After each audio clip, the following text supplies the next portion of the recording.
Oke, oke. Pada tutor kali ini, saya diminta mengajarkan untuk mengantar teknik kimia ya buat CLC tahun ini. Jadi sebelumnya perkenalkan, nama saya Dio Sanjaya, NPM ini ya, 06 tahun 2020. Pertama-tama tentang, gue mau nanya dulu deh tentang PTK, mengantar teknik kimia. Biar kalian juga semangat kan belajarnya. Kenapa sih belajar PTK? Yang PTK tuh nama juga pengantar teknik kimia. Jadi di sini kalian belajar dasar-dasar tentang nanti ilmu-ilmu teknik kimia. Kalian kan di sini masih semester 2 lah ya. Berarti itu belum masuk matkul teknik kimianya. Nanti baru di semester 3. Nah, buat itu kalian tuh harus menguasai lah yang namanya PTK. Kalau buat semester apa sih namanya? Ya sebelum UTS itu tentang konversi sama ini ya. Kebanyakan konversi sih ya. Sama paling rumus-rumus basic tentang kayak konsentrasi dan sebagainya macamnya. Itu pasti kepake kok sampai nanti kalian tingkat akhir, bahkan kerja mungkin kalau masuk kerjanya ke bidang tekim lagi. Apalagi kalau kalian di luar negeri kayak Amerika gitu, pasti sistem unit operasinya kan udah beda juga kan si satuannya. Jadi ya kalian harus pintar-pintar bisa konversi. Jadi ya jangan mas-malesan lah ya baca PTK. Yang penting jadi kalian harus nggak harus bisa sih, setidaknya paham lah cara kerjanya gimana, bisa ngelakuin berapa soal gitu, ujian soal. Jadi kita langsung mulai aja. Di sini gue bakal bahas soal dari kuis. Ini kuis gue tahun lalu ya. Iya, sama Pak Kevin. Kalau kalian tahun ini gue nggak tahu ya kalian masih sama Pak Kevin atau enggak. Kalau sama Pak Kevin tuh kalian harus ini ya baca petunjuk pengerjaannya. Dia ada waktu pengerjaan, ada waktu pengumpulan. Biasanya kalau sebelum UTS itu dikasih tuh sama dia tabel. Kalau misalnya terlambat 2 menit, misalnya 2 menit atau sampai 5 menit itu dikuranginnya berapa. Kalau terlambat 10 menit kurangnya berapa. Itu ada tuh, jadi harus diperhatiin lah petunjuknya. Yang pertama tulis nama MPM, udah biasa lah ya. Sorry. Ya, juga penting. Tulis jawaban Anda dengan sistematik dan jelas sehingga pemeriksa kuis dapat mengerti sistematika berpikir peserta kuis. Kerjakan sesuai urut nomor soal, tidak boleh acak. Nah, kayak misalkan kalau ujian bingung nih, skip dulu. Nanti jadinya acak kan. Nah, ini nggak boleh ya kalau gitu. Apabila pemeriksa kuis tidak memahami atau mengetahui jawaban peserta kuis, maka pemeriksa berhak mengurangi atau tidak memberi poin. Nah, makanya kalian tuh kalau ngerjain tuh harus detail gitu, langkah per langkah biar orangnya juga ngerti gitu. Kalian dapat angkanya dari mana sih? Jangan tiba-tiba kalian cuma masukin rumus gitu. Misalnya luas alas kayak tinggi sama dengan sekian, kalian nggak masukin angkanya apa-apa, tiba-tiba ada hasil kan bingung tuh. Kalau PTK ya kalian misalnya jawaban dalam feet, kalian ngitung dalam meter, tiba-tiba jawabannya hasilnya feet, kan kalian konversinya nggak ditulis kan, itu berarti itu ya aneh gitu, harus ditulis biar kalian biar jelas si pemeriksanya. Udah gitu kumpulkan tautan ini ya, atau ya kalau sama Pak Kevin biasa dia ada ini berkas kuisnya gitu buat UTS juga. Gunakan email Unpar, di bawah berarti penting tuh. Berkas urut sesuai nomor halaman, PDF, ada nama ininya apa namanya. Pengumpulan cuma boleh 1 kali, maksimum 10 MB ya, nggak mungkin lebih lah ya 10 MB. Kalau lebih kan berapa tuh, 100 halaman. Kesalahan dan keterlambatan pengumpulan berkas menjadi resiko mahasiswa dan mendapatkan saksi. Kayak biasa lah ini mah ya. Mahasiswa akan mendapatkan konfirmasi pengumpulan kuis. Oh ini nih buat konfirmasi kalian kalau ngirim biasanya tuh ada kan notifnya kalau di Gmail kalian pakai email Unpar, berarti ada konfirmasi kalian tuh udah nge-submit. Nah itu juga penting tuh, biar kalian juga punya bukti kalian tuh udah ngumpulin gitu. Kalau misalnya tiba-tiba ada apa-apa filenya hilang gitu. Terus kalau ada kecurangan nilai 0 ya udah pasti lah ya ini mah. Jadi kerja ya jangan curang lah ya, udah open book, udah buku terbuka, ya nggak usah kerja sama lah ya, kan juga yang rugi tuh kalau ketahuan. Dan paling penting berdoa terlebih dahulu sebelum memulai kuis ya. Oke, kita lihat dulu dari soal nomor 1. Kita dulu baca dulu soalnya. Tentukan faktor konversi dari berikut ini. Poin maksimum 100. Oke. Kita kerjain aja langsung. Di sini udah gue bikinin. Cobanya. Pertama, ini gue udah kasih tips ya buat ngerjain faktor konversi. Cuma ya boleh lakuin kalau kalian masih bingung-bingung. Pertama, lihat dimensi ini. Yang kita bisa lihat apa satuannya, yang tadi gampang dulu lah ya, kalian kan pasti udah tahu nih Fahrenheit, Celsius, suhu. Terus di sini ada feet, nih satuan luas ya ke centimeter kuadrat. BTU per jam sama W daya.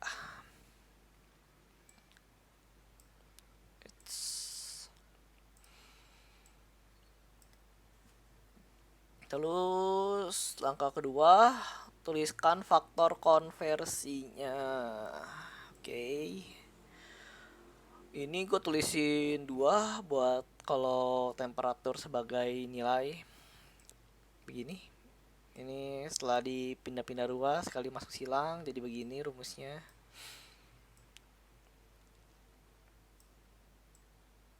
Nih, ya kan? Perbedaannya apa sama interval? Kalau interval tuh dia kurang 32. Karena kalau interval ya sesuai ini ya kan batas atas sama batas bawahnya. Jadi kalian nggak usah dikurangin 32 karena dia udah berubah interval tuh. Udah ada perbandingannya juga kan kalau pakai interval. Oke. Kalau gitu kita langsung aja ngerjain. Pertama gue mau ngajarin dulu.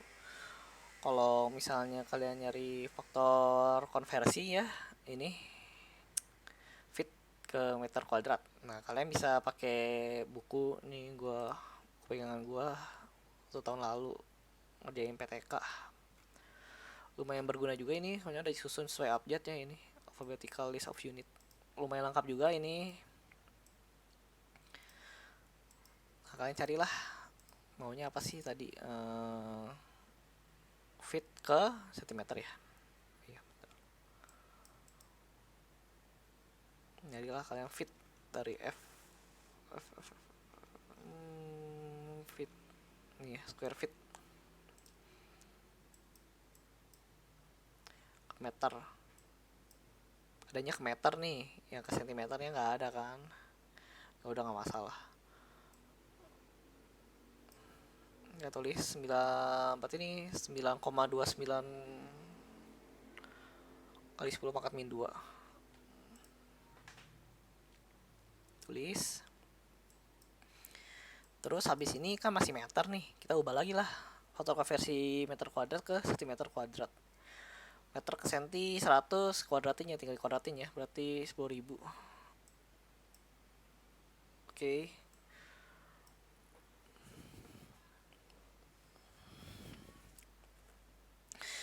Udah gitu buat BTU per jam buat dayanya, kalian juga cari lagi di sini. Sorry, sini B ya, dari B BTU.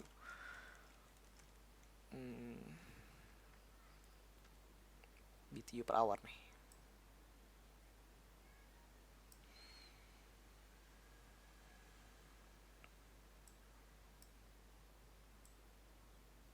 Oke, udah dapat, masukin aja. Sekian. Udah dapat nih faktor konversinya. Selanjutnya ya tinggal kerjain aja soalnya. Ya enggak.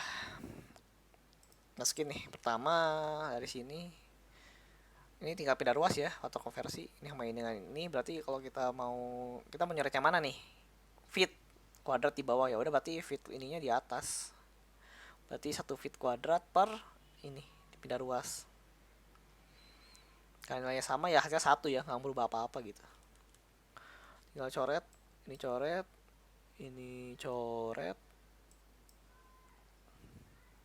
terus ubah dari meter kuadrat ke sentimeter, ini coret, udah dapat nih satu dimensi yang kita mau. Terus buat dimensi dayanya pakai hot coefficient tadi sama caranya, pindahin ruas, coret, ini juga coret. Oke. Terus buat suhu, ini suhunya interval ya biasa dari rumusnya. Coba aja kalian masukin apa namanya, kalau nilai kemarin gue coba masukin kan itu hasilnya negatif, berarti ya udah lah ya, berarti interval gitu. Soalnya yang tidak nggak mungkin juga sih negatif, dari awalnya dia 1 jadi negatif hasilnya.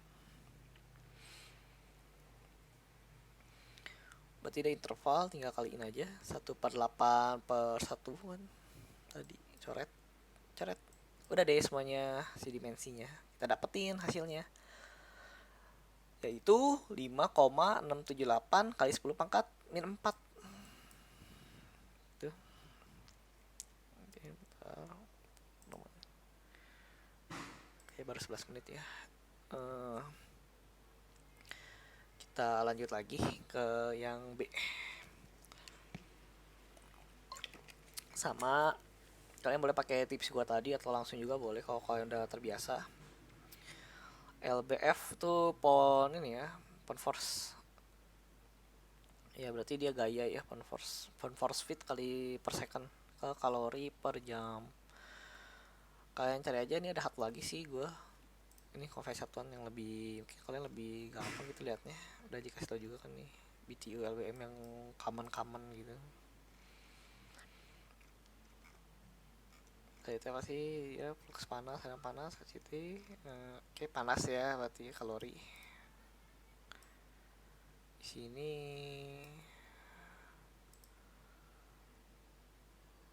kayak BF ya. Nih, fit LBF. Ini kalau harus konversi berkali-kali kalau di sini ya, fit LBF ya. Iya, harus konversi berkali-kali kalau pakai yang ini. Kita cari aja di sini.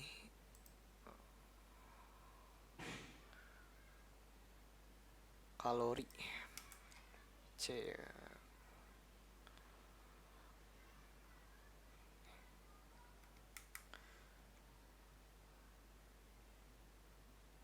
Jadi cuma ada kejul ya. Sebenarnya satu lagi sih dari PPT-nya Pak Kevin, dia tuh ngejelasin yang ini faktor yang gue masukin ke sini.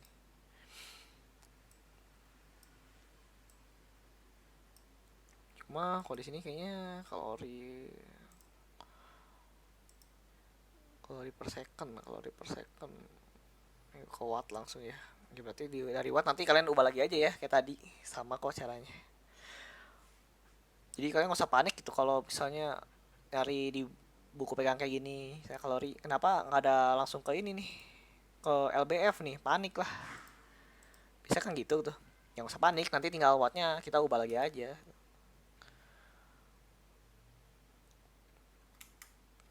Begitu ya, pokoknya kalian ubah-ubah aja ya sampai nemu yang sesuai. Ini LBF bisa diubah ke Newton, jadi ya muter-muter gitu aja sih sebenarnya konversi. Kalau kalian udah dapet ya tinggal dikaliin, karena dia mintanya per jam ya udah sejam 3600 detik, bisa dicoret jadinya segini, 1,167 kali 10 pangkat 8 ya, itu 3 pangkat 3 pangkat 3 kalori per jam. Begitu. Yang C juga sama caranya, dia kalori LBF sama ya dimensinya, kalori LBF yang tadi aja kita bisa pakai nih. Oke. Nah, dari sini 1 kilokalori ya 1000 kalori, itu mah udah hafal lah ya kalau ke kilogram ke ini aja ke gram. Terus Buat si ininya pound force sama kalorinya hubungannya kita pakai ini aja, foto konvensinya sama. Terus di sini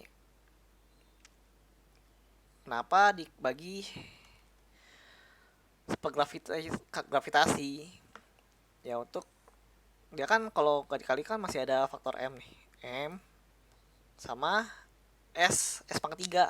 Nah, kita dikali sama satu per gravitasi biar dia ngilangin satuannya, satuan si M sama S yang ini ya, berarti yang pengen kita ubah.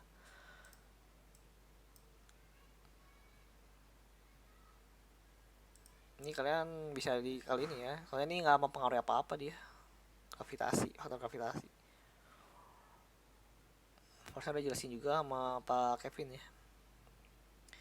Ada satu lagi sih yang rada tricky kalau kalian ngubah ke satuan Amerika tuh, ada yang namanya GC. Itu kalian bisa kali atau kali GC ya, buat si ngubah satuannya. Jadi ini kan not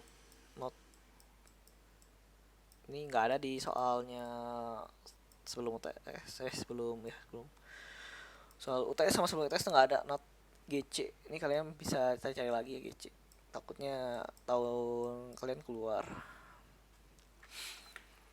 Oke, udah gitu next kita ke soal nomor 2. Kita baca dulu aja soalnya. Larutan hasil ekstraksi suatu ore ya dianalisis dan diperoleh hasil analisis sebagai berikut. Ada NiSO4, Al2SO4 3 kali, FeSO4, MgSO4. Komposisinya tertera di tabel. Ini ada penting ya nih dalam pelarut air. Oke. Pertama, tentukan komposisi seluruh komponen yang terkandung dalam larutan tersebut dalam fraksi massa dan fraksi mol. Ingat ada komponen air di dalam larutan. Nah, ya. Kenapa penting ini? Nanti ya kita lihat di pengerjaannya.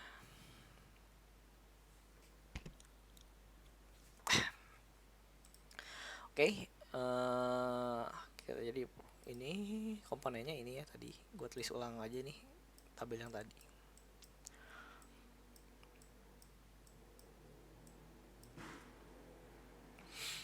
Tadi ppm ya. Iya, ppm komposisinya. Ini gue udah jabarin si ppm itu apa. ppm itu berat zat terlarut per berat larutan dikali 10 pangkat 6. Namanya juga part per million ya. Sejuta. Oke, fraksi massa zat kali massa total biasa. Fraksi mol zat per mol total ya. Ini gue nulis rumusnya biar kalian mengingat. Ingat lagi ya saya nonton video ini. Bisa kalian catat juga sih sebenarnya catatan, atau enggak nanti gue juga kasih sih jawabannya. Kalian bisa buka ya kalau open book.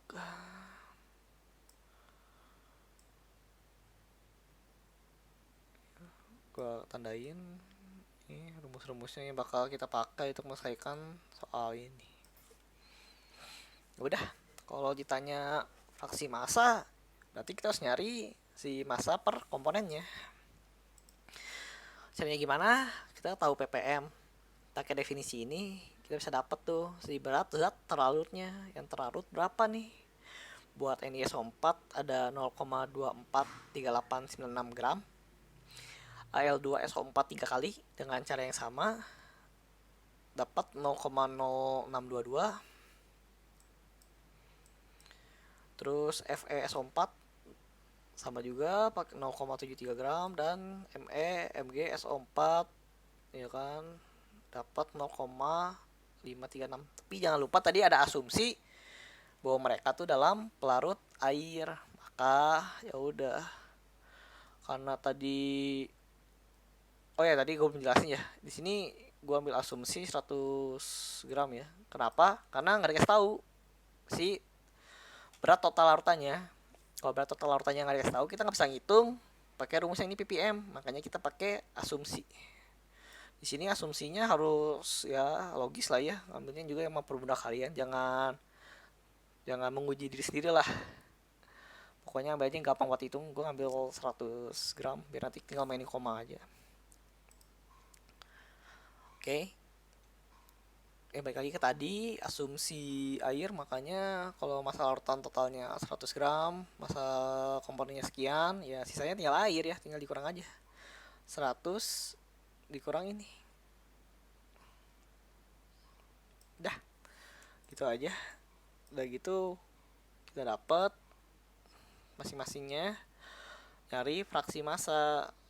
Gimana caranya? Caranya ya ini udah tulis juga ya. Massa zat bar massa total. Massa zatnya kita tadi dapat buat setiap komponen. Massa totalnya yang kita asumsiin tadi. Ya udah, tinggal kita hitung. Ini karena kita asumsinya tadi gampang, tinggal di bener aja komanya 2 ya semuanya. Oke. Fraksi komponennya sekian, ya ini fraksi air nggak gua hitung di sini ya. Kalau kalian mau dihitungin boleh nih, gua tulisin aja lah ya biar jelas. 98,428 dibagi 100. Hasilnya segini. Oke, kalian jumlahin dan fraksinya 1. Artinya kemungkinan besar perhitungan kita udah benar ya.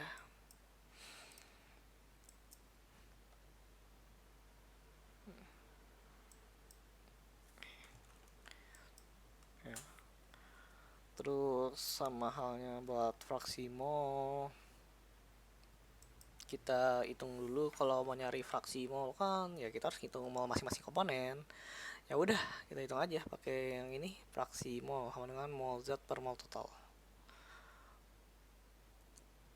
Jadi mol masing-masing ya kalian ingat rumus mol lah ya dari SMA, mol sama dengan massa per mr. Dari NiSO4 ini masa ini ya gramnya tadi kita hitung di sebelumnya. Nanti kita pakai data ini udah kita hitung ke buat nyari mol. Udah masukin aja ini bagi MR-nya. Ini karena bisa dicoret ya gramnya. Jadi mol.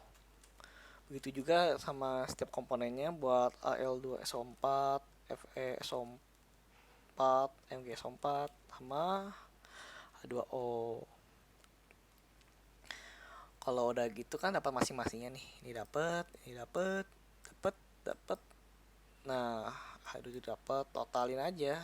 Dapat nih mol total yang tadi kita butuhin buat nyari fraksi. Masing-masing mol tahu, total mol tahu. Ya udah, dapat sama fraksinya kan, tinggal dibagi aja. Mol tiap komponen sama si total molnya. Udah deh dapat. Buat NiSO4 sekian 0,00028657 kecil ya. Buat Al2SO4 3 kali 0,00053191. Ini 3 ya, ini 3. Sorry. Terus buat FeSO4 0,000876, buat MgSO4 0,000817. Dan yang air pasti paling banyak, lihat dari molnya juga 0,997987. Ya terus kalian jumlahin lagi aja fraksinya buat nyari bener nggak nih hitungan gua. Kalau 1 sih kemungkinan udah bener ya, kemungkinan besar. Terus ini gue salah scan ya, ngulang 2 kali. Jadi ya kita langsung sini aja. Yang B. Bila ada sampel, tentukan konsentrasi massa molar. Konsentrasi massa dan molar dari seluruh komponen logam. Oke. Juga bisa lah. Pertama kita definisiin dulu yang kita dapat ya. Densitas tuh ya M per V ya, massa bagi volume. Terus dari sini aja kita tahu volume larutannya. Kenapa? Karena ya kita tadi massa larutan kan udah kita asumsiin di A. Jadi dapatlah kita volume larutan dari yang diketahui. Yang ditanya kita definisi dulu lah ya. Konsentrasi massa ya massa per volume. Molaritas mol per volume. Oke. Kalau udah tahu semua tinggal masukin aja lah ya. Nih komponen per komponennya, bikin tabel. Kalau kalian ya gue nggak tahu ya, kalau Pak Kevin tahun ini nyuruh nggak sih ngedetailin perhitungannya kayak gini. Kalau misalnya enggak ya kalian mending pakai tabel aja langsung jadi tuh, lebih rapi juga. Ya kalau misalnya disuruh jabarin ya jabarin aja kalian. Jadi itu juga kan dapat nilai, kalian ada progres gitunya. Kalau nilai gini kan kalau ya salah semua langsung kan. Ya udah nih kalian hitung aja nih, nyari komponennya masa diketahui, mau diketahui dari perhitungan sebelumnya. Ya udah, volume juga diketahui nih, tinggal bagi aja, beres. Di sini gue pakai Excel ya, ini contoh perhitungannya. Gram per volumenya dapat sekian sekian. Nih mau ini Excelnya ya cuma ini doang lah ya tuh, masa per volume. Ini juga mau per volume, semuanya sama ya, gitu aja sih. Oke, nanti gue kasih kok Excelnya, nanti semua yang gue tapin sini gue kasih lah, aman jadi. Terus yang C, suatu ketika larutan tersebut dialirkan di dalam suatu pipa silinder dengan laju alir sebesar 5 mol per detik. Bila diameter pipa yang digunakan sebesar, ini gue highlight dulu lah ya, biar kalian terbiasa kalau baca soal tuh ngambil yang langsung yang pentingnya aja. Besar diameter pipa 2 cm. Tentukan kecepatan alir larutan, satuannya ini. Oke. Ya udah, kalau gitu ini rumus buat nyari ini ya, cm per second. Ini gue ambil dari PPT Pak Kevin tahun lalu.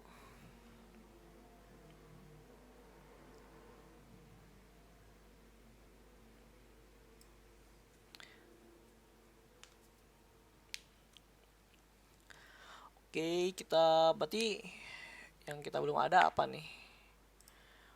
F kita belum ada, rho udah tahu, diameter dikasih tahu di soal. Jadi kita nyari, tujuan kita di sini nyari F dulu ya. Buat nyari F gimana? Karena kita udah punya laju alir mol, ya udah, karena mau kan mau per detik. Kalau kalian nggak tahu rumusnya nih mol per detik, ya kalian logika aja biar jadi gram per second kali apa satuannya. Ya udah, kalau kita mau gram, berarti yang mau dihilangin mol. Ya udah, gram per mol. Gram per mol itu apa? Ya mr. Berarti tujuan kita nyari mr dulu.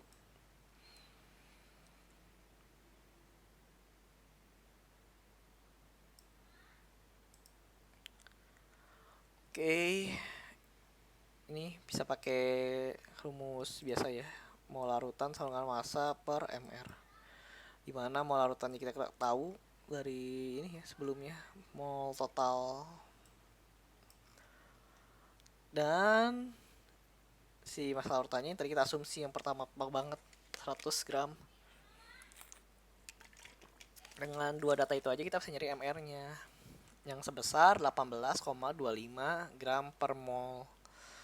Atau bisa pakai ini ya, tapi rada panjang sih. Nih, mr rata-rata sama dengan xi kali mri, pakai sigma ya, dari n sampai dari i sama dengan 1 sampai n. Kalau pakai ini gimana? Ini gue contohin cuma satu variabel aja deh. Ini kan kita udah tahu si fraksinya masing-masing nih, fraksinya. Maksimalnya ya kalian aja sih ininya, satu-satu kali ini, tambah ini kali ini, tambah ini kali ini, tambah ini kali ini, tambah ini kali ini. Itu hasilnya bakal sama ya. Jadi kalian bebas pakai yang mana aja, tapi kalau saran gue ya kalian cari aja yang paling gampang buat kalian. yang buat paling gampang buat gue, yang paling cepat lah, yang paling simple, ya udah ini. Udah gitu masukinlah ke rumus, kita dapat ini, F nya udah tahu, ya bisa dihitung dimana hasil akhirnya tuh 27,928 cm per second. Oke, bentar gue melihat dulu ada berapa menit lagi. Oke, masih banyak ya, masih sejam. Oke.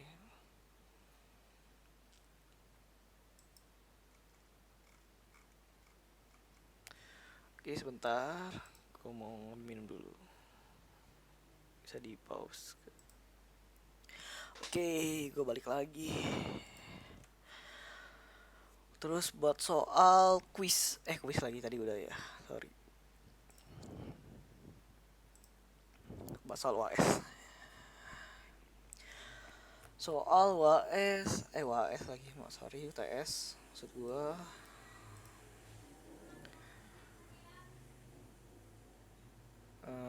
Ini masih sama ya si petunjuk pengerjaannya.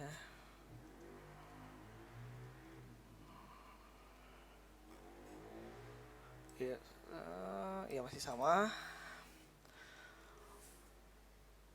Soal pertama, jelaskan apa perbedaan ilmu kimia dengan ilmu teknik kimia. Bila contoh dari perbedaan kedua ilmu tersebut. Selain contoh yang telah dijelaskan pada slide perkuliahan kasus produksi jus jeruk. Di sini ya kalian harusnya masuk tekim, tahu lah ya kenapa bedanya sama ilmu kimia. Tapi lebih detailnya gue sih nyebutinnya perbedaannya tuh paling utama di cost efisien. Kenapa harus lihat contoh kasusnya di sini produksi obat. Kalau misalnya kita mau produksi suatu obat nih, misalnya apa ya, paracetamol atau apa gitu, ada kandungan asam misalnya yang bisa bikin misalnya si tangki penyimpanannya berkarat gitu kalau dimasukin. Nah kalau ilmu kimia ya ngomongnya pakai bahan titanium misalnya. Ya emang titanium tuh tahan karat, bagus. Cuma ya mahal harganya, duitnya, kenceng di duitnya nanti. Nah kalau kita teknik kimia kita mikirin yang paling efektif tapi ya paling murah, nggak paling murah sih maksudnya, ya cost efisien gitu, maksudnya worth it kita beli barang itu. Nah di sini misalnya nyaraninya carbon steel gitu, tipe jenisnya apa, ada campuran misalnya campuran krom sama silikon biar si mereduksi laju korosi itu bisa. Nanti kalian belajar di bahan konstruksi semester 3. Itu juga sama Pak Kevin sih kalau angkatan gua. Nah kalian harusnya bisa baca-baca lagi lah ya. Kalau yang kasus produksi jeruk nggak tahu sama atau enggak ya. Kalau sama ya udahlah ya, dengerin lagi lah ya. Kalau kasus produksi jeruk tuh misalnya mau buat jus jeruk, kalau ya ilmu kimia bikin jus jeruk gimana? Ya udah tinggal dibelah, peres, beres kan. Ya kalau kita ilmu teknik kimia tuh mikirinnya buat skala pabrik gitu. Jadi harus misalnya di crush, terus di filter. Nah itu kan produksinya lebih efektif nggak sih, ya kan, daripada potong satu-satu, mending langsung sekaligus. Tapi ya harus pikirin juga ya proses kebersihannya. Kita aja nomor 1, kita next ke contoh soal lagi, soal nomor 2.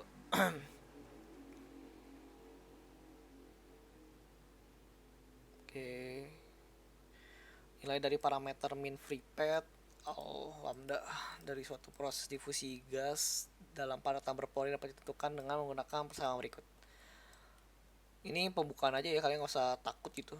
Apa tuh difusi gas padat berpori gitu, bingung kan? Ya kalian gak usah bingung lah, ini hanya pembuka doang. Ini baru yang pentingnya di bawahnya. Dikis tahu si mean free pad tuh meter satuannya. Ini viskositas Pascal second. Tekanan meter per Newton per meter kuadrat atau Pascal ya sama. Terus air konstan gas ini berikut ya. Terus suhu Kelvin. Terus dia ada berat molekul gas. Nah persamaan itu katanya setara tuh sama ini, dimana si dimensi sama tapi satuannya beda ya. Fit CP centipoise, PSIA kalori per mol Kelvin, suhunya Fahrenheit, ini lbm per lb mol. Tentukan nilai dari konstanta ABC pada kedua persamaan tersebut. Oke, sebelum lanjut gue izin sebentar ya. Oke, gue udah balik. Oke. Kayak tadi gue udah nulis nih apa aja yang harus dilakuin. Ya intinya mah hal ini tuh minta kita buat konversi. Sama sih sama yang tadi sebelumnya, cuma dibikin lebih keren aja ya, kayak ada persamaannya. Ini min free pad cm ke feet, viskositas Pascal second ke centipoise, tekanan Newton per meter kuadrat ke PSIA, ini konstan gas, kalori per mol Kelvin, suhu Kelvin ke Fahrenheit,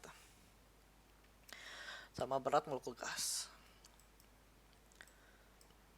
Kalau udah tak ngerti kita soalnya disuruh konversi, ya kita konversi aja. Sama kayak di ini ya, di yang soal quiz, si tipsnya ya kalian harus pahamin dulu dimensinya, karena ini udah kasih tahu dimensinya ini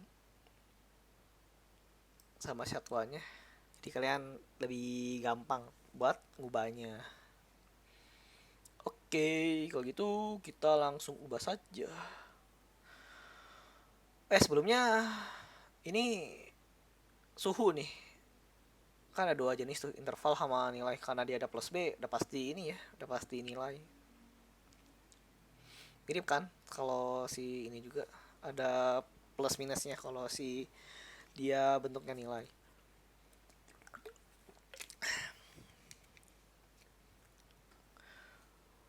Terus yang penting lagi, kalian jangan bingung ya mau ngubah ini jadi ini atau ini jadi ini.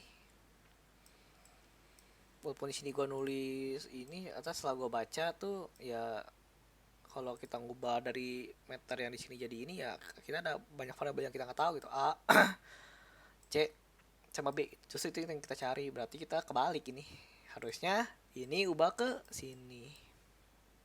Itu.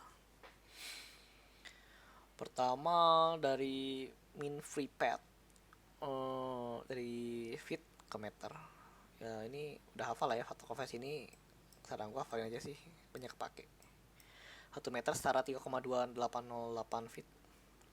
Dihitung hasilnya jadi 0,304804 dalam meter. Nggak usah kontrol Z ya. Oke, kita highlight aja. Buat viskositas dari Pascal second jadi centipoise. 1 Pascal second tuh setara 1000 centipoise. Jadi 0,001 Pascal second. Oke, lanjut buat tekanan. Tekanan di sini Newton per meter kuadrat, pengen diubah jadi PSIA pengen diubah jadi Newton per meter kuadrat. Ini atau faktor konversinya kalian bisa cari di buku yang tadi, atau sengaja nyari di Google juga banyak kok kalau faktor konversi gini. Hasilnya 6894,33 Newton per meter kuadrat. Terus konstan gasnya dari kalori per mol K jadi ini ya, Kita tinggal kali aja. Kalau konversinya 1/0,239 kita dapat 4,1841. Terus yang tadi gua kata tadi yang buat suhu nih, kan dia pakai berarti down yang mutlak ya. Ini rumusnya kalian tinggal masukin aja 1/1,8 bintang minus 3,2 Fahrenheit. Nanti ini coret sama ini kan, nih coret, tinggal Kelvin, makanya di sini Kelvin jatuhnya dia. Oke. Kalau gitu lanjut lagi di sini buat berat ini molekul kan, molekul gas. Ya tuh LBM per LB mol pengen diubah jadi kilo per kilo mol. Ya udah. Kalau kilogram ke pound tuh ini ya, caranya 1 pound tuh 0,453593. Tinggal coret-coret satu lagi, 1 LB mol setara sama 0,453593. Dapat, ternyata nggak berubah ya. Berarti ini tuh setara mereka berdua. Ya udah, kalau udah ketemu semua, kita bisa nuliskan balik ke rumus awalnya.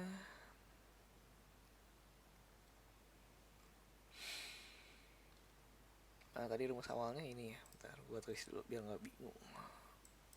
Alfa bintang sama dengan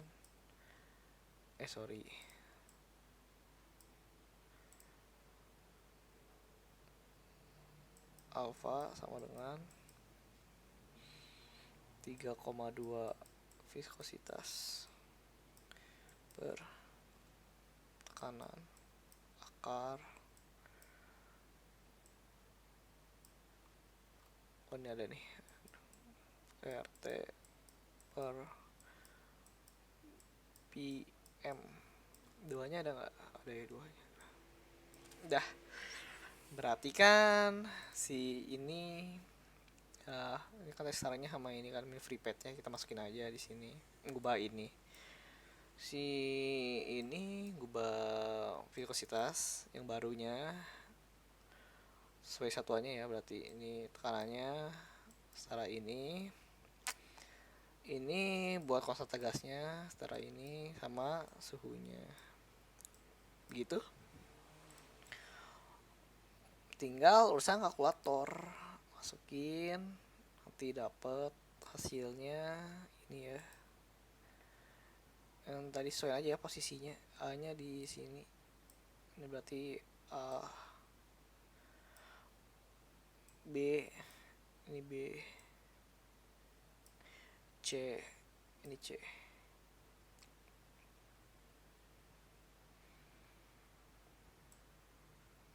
Oke. Yang sedikit tricky di sini tuh bagian ini sih, nyari B-nya. Nyari apa ya? C ya kalau kata gue ya. Karena kalian kalau bagi ini 4,1841 dibagi 2 kali 1,8 tuh hasilnya pasti di atasnya misalnya 0,21 gitu. Kan dia harusnya di bawah tuh di pernya. Cara ngubahnya gimana? Ya udah, kalau kita definisiin aja kan 0,21 itu kan sama dengan 21/100. Kalau di bawah gimana dia? Ya udah balik aja ya nggak sih? Jadi kalau dia mau di bawah setara sama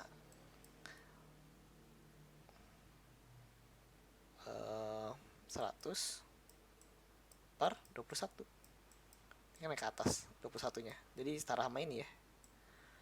Gitu. Nanti kalian tinggal hitung aja pakai kalkulator atau hitung manual. 100/21.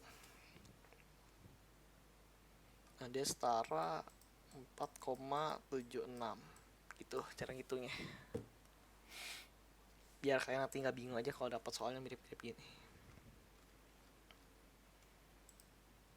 Itu nomor 2 beres, tinggal nomor 3 ya. Berapa lagi waktu gua? Oke, masih panjang, jadi kita nyantai aja di sini.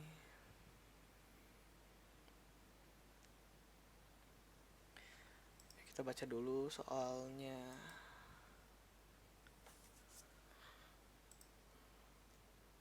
Larutan HCl 20% berat dianggap sebagai larutan A.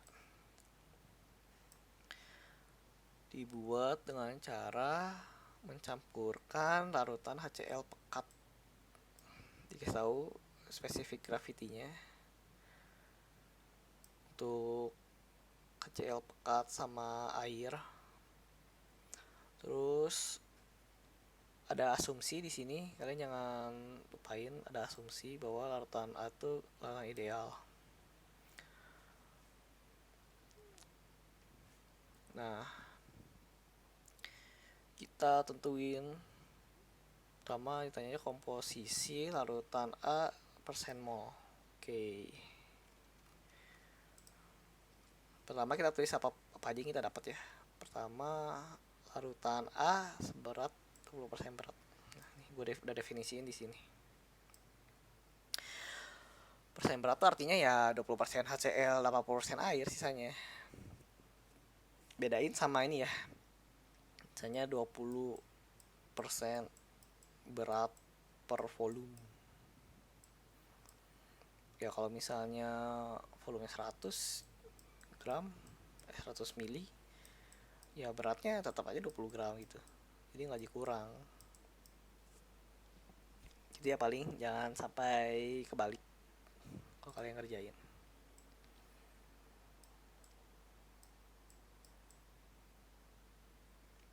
Oke.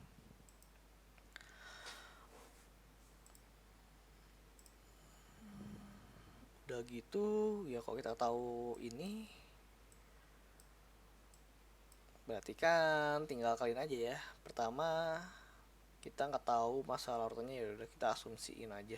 Sama cari yang gampang buat dihitung, 100 gram aja lah ya kita pakainya. Kalau gue sih soalnya kalau ada disuruh asumsi ya 100 gram aja, nggak usah gede-gede lah, cuma nggak usah terlalu kecil, jadi cocok lah 100 tuh.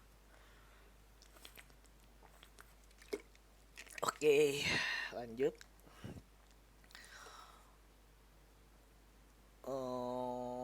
Tinggal pakai rumus mol HCl sama dengan massa HCl per massa relatif HCl. Oke, sini 20 gram kan tadi kita dapetin. Asumsi, dari asumsi ini MR-nya. Udah deh, dapat dihitung jadi 0,548 mol. Ini mol HCl ya. Terus buat mol air, tinggal massa air per MR air. Jadi massa air mati, massa sisanya saya dikurangin HCl tuh 80 per MR-nya 18. Lah 18 ya, airnya 16, 1 ya. Jadi 18 dengan berarti dihitung-hitung molnya jadi 4,44 mol. Karena kita nyari komposisi ya, berarti kita butuh total kan. Total mol udah dapat total mol, jadi komposisi mol HCl ya udah tinggal mol HCl per total kali 100% karena dimintanya dalam persen ya, dalam persen mol. Udah, ini bisa dicoret semua molnya, jika 100% jadinya 11% ya. Ini buat HCl. Kalau air berapa? Ya air sisanya aja ya, 89. Masa hitung 2 kali lah. Oke. Yang A udah ya, paling gitu aja. Lanjut kita ke yang B. Yang B itu kan berat molekul larutan A. Ini juga masih simpel, berat molekul. Oke.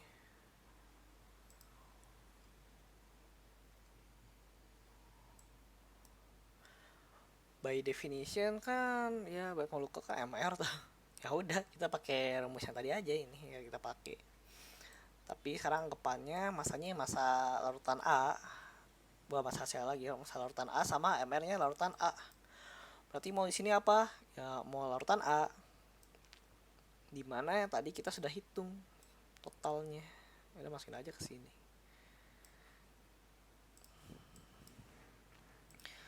Kalau ini udah dapet, ini udah tahu, ya ini bisa kita dapetin. Ya, oke, kita masukin aja angkanya.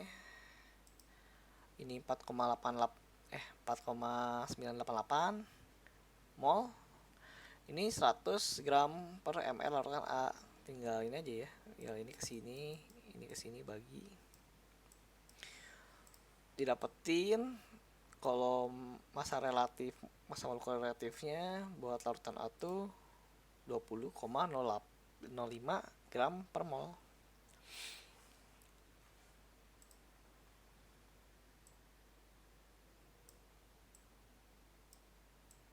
Gitu kan. Jadi kalau kalian perhatiin dari tadi sih soalnya ngurut ya. Kalau misalnya dia ini apa namanya, pasti kepake ya. Kalau dia satu soal A B C D pasti data yang kalian dapat dari A kepake ke B, gitu juga dari B kepake ke C.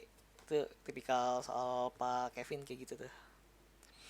Jadi kalian harus detail lah, jangan sampai salah di awal, nanti berebet salah ke bawahnya, salah semua. Oke, sini masih ada waktu gue ya. Iya, masih ada waktu. Sip. Lanjut menentukan volume spesifik. Kalau ngerjain soal ini kalian harus tahu dulu ya volume spesifik itu apa. Jadi gue udah tulisin sini definitionnya. Volume spesifik itu adalah perbandingan dari densitasnya gitu, seperdensitasnya. Berarti kalau ditanyanya volume larutan, volume spesifik larutan A, ya udah berarti kita harus nyari volume larutan A sama rho larutan A. Oke. Dan ada note di sini, gue nulis lagi ya di sini dari larutan ideal dari soal. Nih ya, dari sini asumsi A larutan ideal.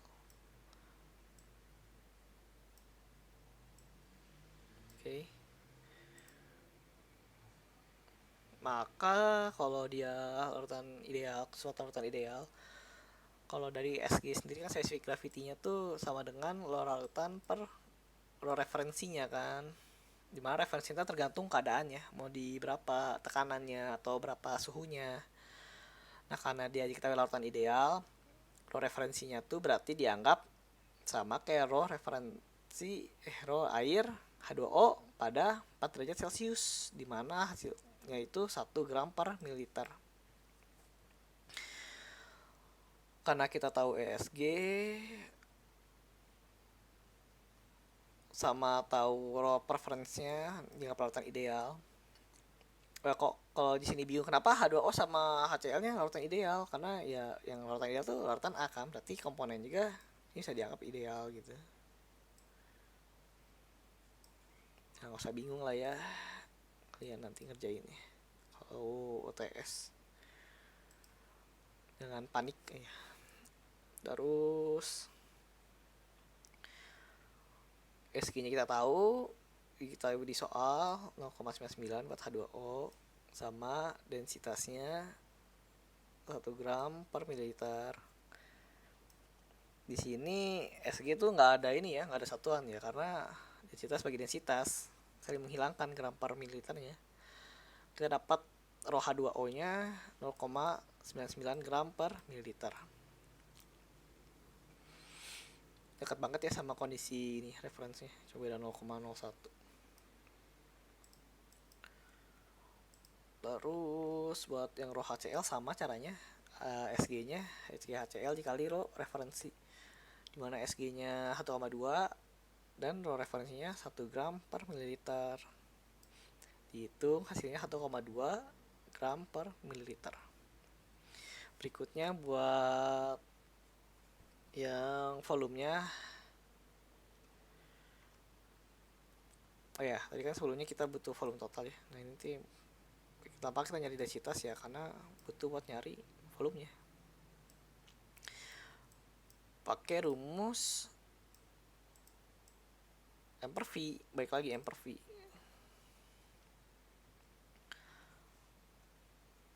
Dimana volume H2O itu massa H2O per rho H2O. Kita tahu masanya tadi di awal dari asumsi kita 100 gram, dan sironya 0,99 gram per mililiter. Dapatlah 80,81 mililiter. HCl juga sama, dari asumsi kan 20% berat, 20 gram, dan densitasnya 1,2 gram per mililiter.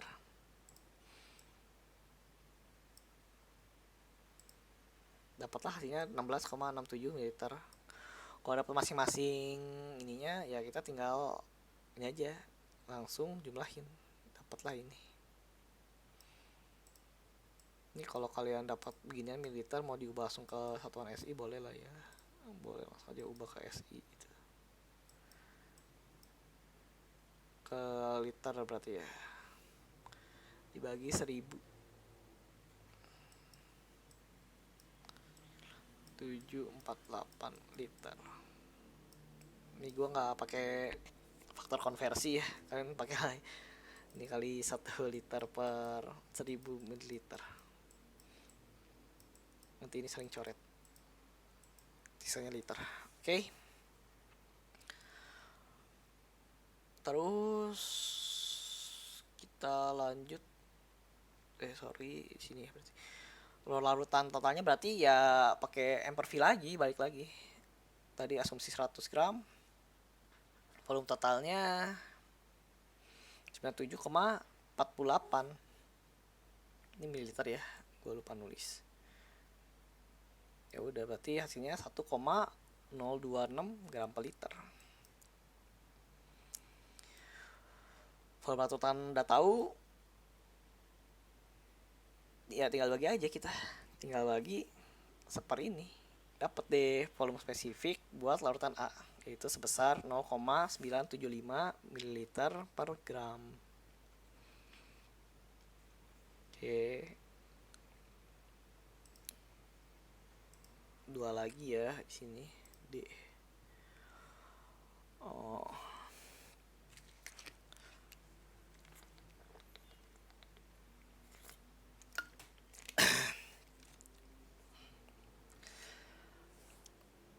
kita baca yang penting, seorang mahasiswa hendak melakukan penelitian tentang sintesis nanosilika. Nah ini rabis lah ya, penting buat soal.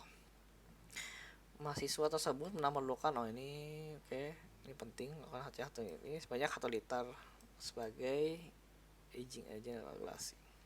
Oke. Pertanyaannya, apakah mahasiswa tersebut dapat menggunakan larutan A secara langsung? Jika ya, tentukan nilai konsentrasi massa dari larutan HCl. Jika tidak, larutan A sudah dibuat, apa yang harus dilakukan?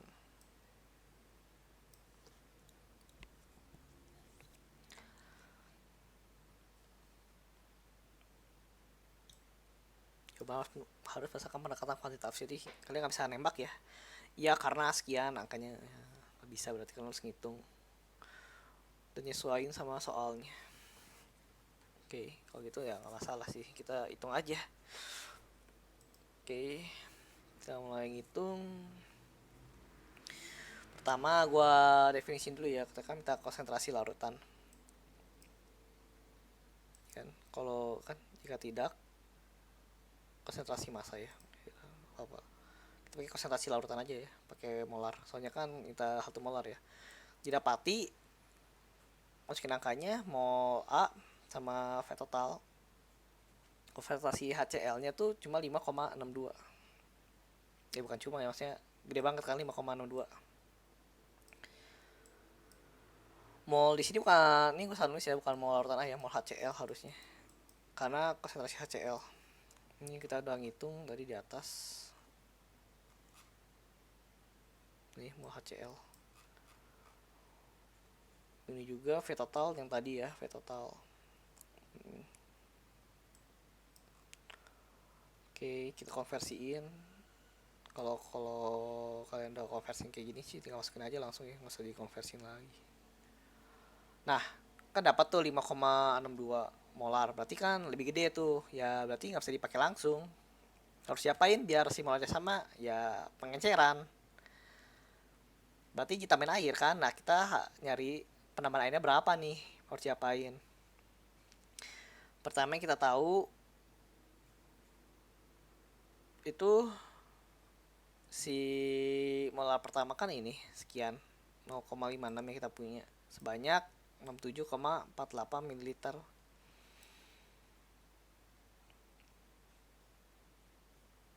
Nah, buat nyari 1 molar ya udah kita nyari 1 molar. Tuh V2 nya berapa kan? Nah, udah masukin rumus ini didapetin V2 nya tuh 0,548 liter.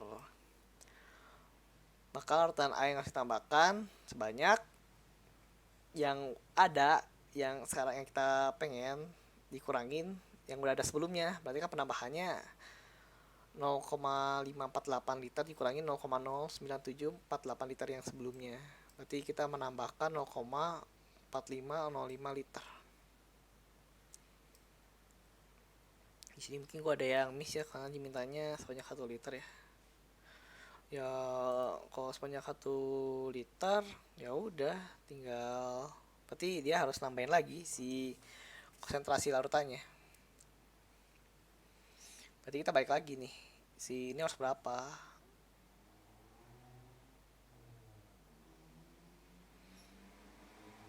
Ya kayaknya tinggal otak-atik rumus ini ya, kalau misalnya gitu. Sesuaiin sama soal aja. Kalau ini kan berarti 1 liter, ya udah. Berarti harus di apain? Ya, berarti misalnya ini yang dicoret nih, berarti si larutan awalnya hanya harus berapa liter itu bisa masukin 1 liter, ini masih 1 liter gitu.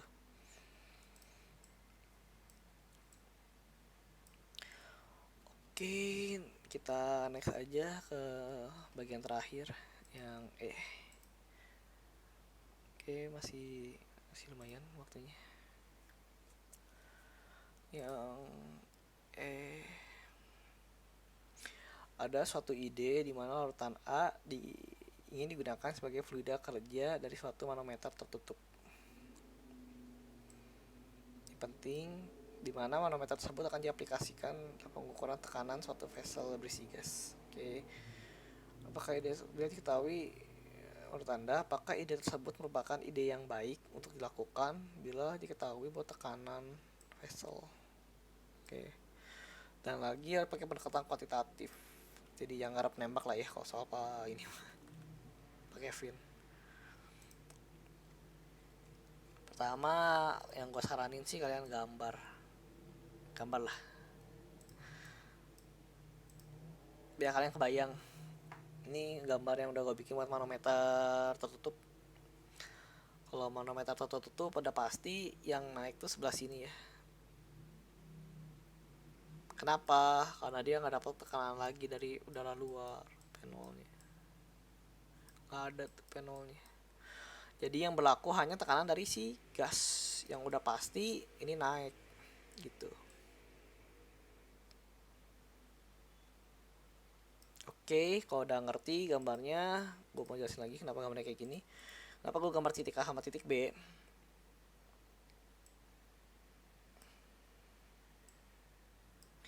Di situ buat nyari perbedaan tekannya. Ini delta H-nya tuh yang tadi ya. Yang tadi katanya 41 cmHg cm ini ya, raksa.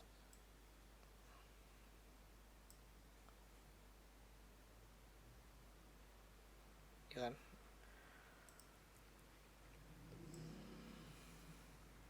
Sorry, gue terus.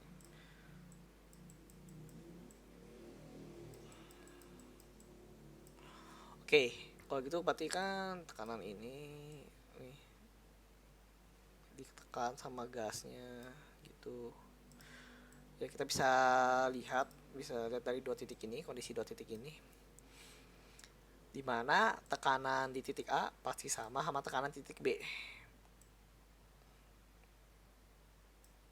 Bisa ini ya. Kayak pelajaran ini ya, SMP ya, dari titik A sama titik B tekanannya. Maka dapat ditulis rumusnya, kita tinjau dari titik A yang menekan apa aja nih. Menekan langsung si gasnya, berarti tekanan vessel. Berarti tekanan titik A itu sebenarnya tekanan vessel. Kemudian untuk titik B karena dia tertutup yang tadi gua katain, ya dia nggak ada tekanan dari luar, nggak ada tekanan gasnya, nggak ada tekanan atmosfernya, nol langsung. Rho A, lautan A yang udah kita hitung sebelumnya.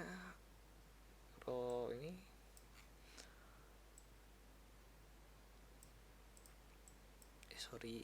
eraser.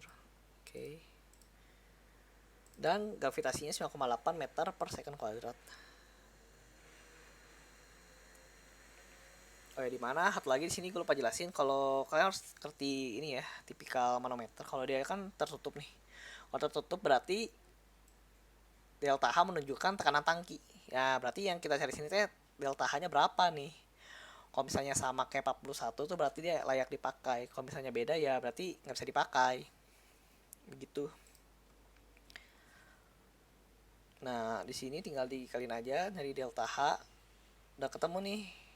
Delta H-nya sebesar 5,44 meter Hg, diubah jadi cm Hg biar sama yang tadi. Berarti 5,444 cm Hg.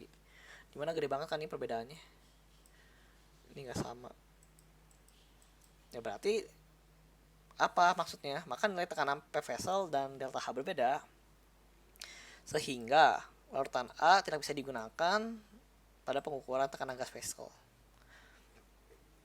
Ya logika juga kalau pakai ini beda. Ya kalian nanti ngitungnya salah juga ya, gak bakal akurat gitu. Pokoknya gitu aja sih. Nah itu paling pembahasan materinya ya. Ini nanti semua yang gue tampilin gue share, sama ini ada buku ajar. Kalau gue ini pegangan tahun lalu nih buku ajarnya pakai ini ada latihan, kalian bisa cari ini. Ada energi balance nih yang bakal kalian pakai di nanti lah setelah UTS. Kayaknya nggak ya, setelah UTS baru neraca masa dulu ya. Iya, neraca masa setelah UTS. Nanti ini buat semester 3. Kalian bisa nyari di sini mana nih, sistem ini conversion of unit misalnya itu. Ini juga dijelasin ya. Oh iya, kalian bisa lihat juga di sini nih kalau misalnya pengen latihan nyari soal. Oh ini yang tadi ya, GC. Ini yang tadi.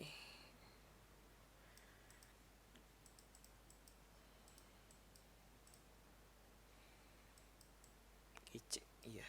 Kalian bisa baca ini kalau kalian mau berlatihan juga lumayan.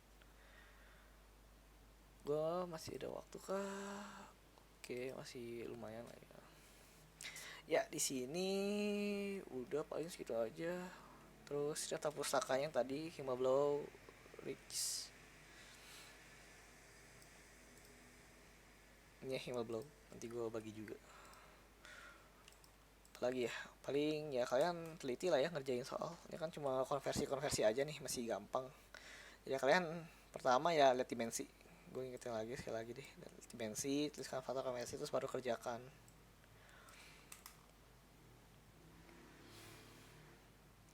Kalau misalnya ada ini, kalau kalian misalnya nih kalian salah dimensinya, BTU kalian konversiin sendiri, terus jam kalian konversiin ke second gitu ya, nggak bakal nemu gitu. Kalian malah ngaclok kan, udah itu mau waktu lagi kan ngerjain. Apalagi ya soal ini, ya kalian kalau ada waktu tulis aja lah ya. Kalau di sini tadi jabarin, gue juga nggak tahu sih, lupa gue. Ya kalian sesuai aja lah sama yang minta Pak Kevin lah. Kalau dia minta jabarin ya jabarin, kalau enggak ya bikin tabel aja kayak gini.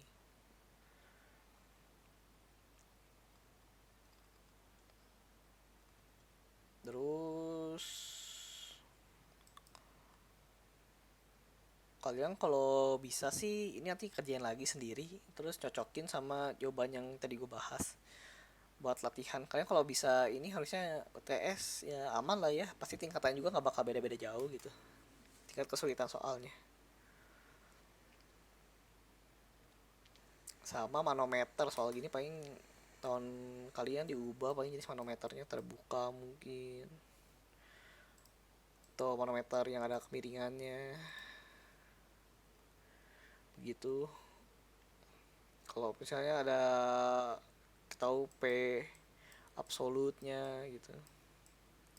P absolut tahu lah ya, P absolut tuh P tekanan atmosferik TTM ditambah tekanan di sininya berarti. Coach. KUG. Begitu.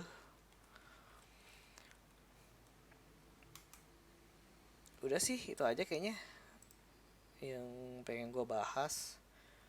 Sama ini kontak person gue kalau misalnya kurang jelas gitu ya, gue ngajarinnya, atau ada yang mau ditanya gitu ya, kok ini kurang jelas nih misalnya, kenapa kayak gini ya jadinya, itu bisa kontak gue lewat line, via DM IG atau email IDE. Tapi ini gue email nggak janji jawab cepet ya. Gue juga jarang ngecek email, paling line sama IG sih yang gue lagi aktif. Oke, paling udah segitu aja dari gue. Semoga kalian bermanfaat lah ya. Terus kalian rajin-rajin latihan, kerjanya bener yang teliti, pasti hasilnya bagus lah. Oke, kalau gitu good luck buat ujiannya kalian.